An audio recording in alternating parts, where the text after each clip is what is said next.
Ages war in Alabama McD's after seeing what was going on inside. Big mistake.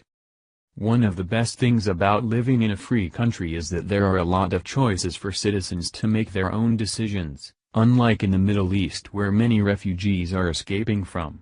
One of these is a wide array of restaurants to choose from to meet your taste and dietary restrictions.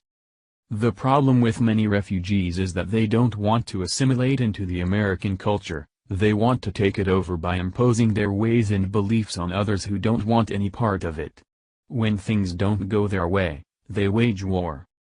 This recently happened with a Decatur, Alabama McDonald's restaurant after a Muslim family walked inside to get some greasy grub and saw what was going on that didn't agree with their religion. McDonald's is about American as it gets and the furthest thing from Islam as possible, considering their standard fare isn't exactly halal compliant. Although there are items on the menu that Muslims can eat, sometimes mistakes can happen.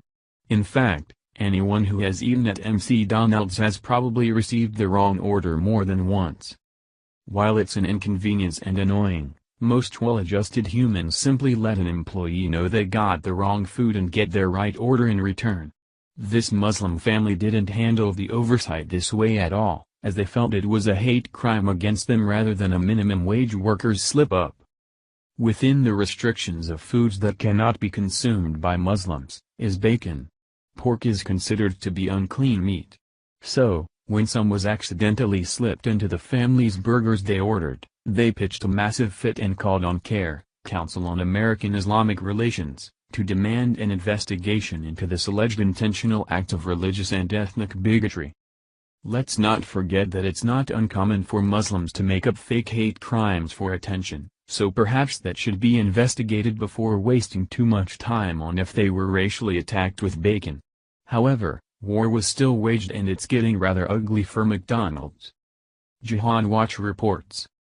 Khalil Hadid, head of the Alabama chapter of the Council on American-Islamic Relations, CAIR, called the incident an intentional act of religious and ethnic bigotry. If this really was done intentionally, it may have been insensitive, silly, obnoxious, and even cruel, but it is not a crime, except perhaps under Sharia. To offend Islam is a crime under Sharia, and to insult Muslims constitutes Islamophobia according to the Organization of Islamic Cooperation. One cannot say beyond a reasonable doubt that it was an intentional act of religious and ethnic bigotry, as Khalil Hadid claims. In America, one is still innocent until proven guilty. Hadid has indicted the individual who placed the bacon into the sandwiches already, attributing intent when in fact the intent is not known. The McDonald's employee may have thought that bacon went into the chicken sandwiches. Or he or she may even have wanted to pull a prank on the Muslims, which was insensitive, but still not an intentional act of religious and ethnic bigotry. Whoever did this should be reprimanded by McDonald's if it was done in order to enrage some customers. But Khalil Hadid is trying to use the incident in service of CARE's usual victimology subterfuge. Now McDonald's will be fighting off accusations of racism, Islamophobia and discrimination. It's important to note that the piece of bacon wasn't a full strip, it was about the size of an erasure tip in one of them. It's easy enough to pick this off or get a new sandwich without calling in the discrimination police and to make a crime out of at worst a stupid prank. It seems like a big uproar over a small piece of bacon, Downtrend reported. Would Allah really be so upset if a believer inadvertently ate it that they would be damned?